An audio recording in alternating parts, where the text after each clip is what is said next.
সহ্য করে এই দেশকে ভালোবেসেছেন, দেশবাসীকে ভালোবেসেছেন এবং তাদের জন্য এই দেশেই তিনি থেকেছেন। কোনো লোভ প্রলোভন তাকে বিন্দু মাত্র বিচলিত করতে পারেনি। সেই প্রিয় নেত্রী, দেশনেত্রী বেগম খালেদা জিয়া রাজধানীর এভারকেয়ার হাসপাতালে অত্যন্ত কঠিন জীবন সংকটের মধ্যে তিনি চিকিৎসাধীন রয়েছে।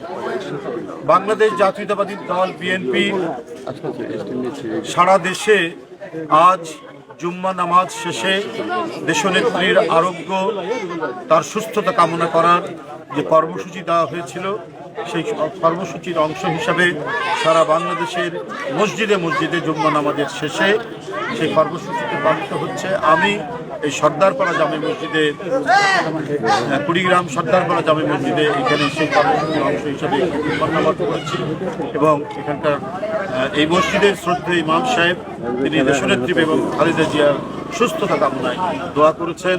আমার আরও অনেক সতীর্থরা এখানে রয়েছেন, তারাও সেখানে উপস্থিত ছিলেন এবং এই মসজিদের সকল মুসল্লি তার জন্য দোয়া করেছেন।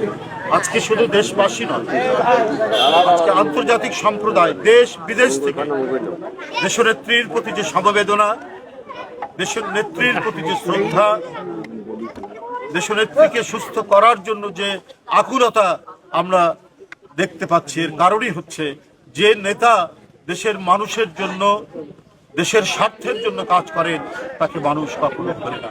কত চেষ্টা করা হয়েছে, পৃথিবী থেকে তাকে সরানোর চেষ্টা করা হয়েছে, মিথ্যা মামলায় সাজা দিয়ে কারাগারের মধ্যে তাকে ফেলে রেখে এমন একটি কারাগার পরিত্যক্ত ঘোষণা হয়েছিল যে কারাগারে আর কোনো সাধারণ বন্দীরা থাকে না, তাদেরকে অন্যত্র সরিয়ে নেওয়া হয়েছে। সেই পরিত্যক্ত কারাগারে 3 বারের প্রধানমন্ত্রী দেশনেত্রী বেগম খালেদা জিয়াকে রাখা হয়েছে। এর আগেই তিনি অসুস্থ ছিলেন, তার অস্ত্রোপচার হয়েছিল চোখে, অথচ যে রুমে রাখা হয়েছিল সেই রুমে চারিদিকের চুন, বালি, সিমেন্ট সমস্ত ধুলা উড়ে উড়ে তার চোখে পড়ত। অর্থাৎ তাকে নানাভাবে নিপীড়ন করে, নির্যাতন করে, মানসিকভাবে চাপ সৃষ্টি করে তাকে চেষ্টা করা হয়েছিল যে তিনি যেন আত্মসমর্পণ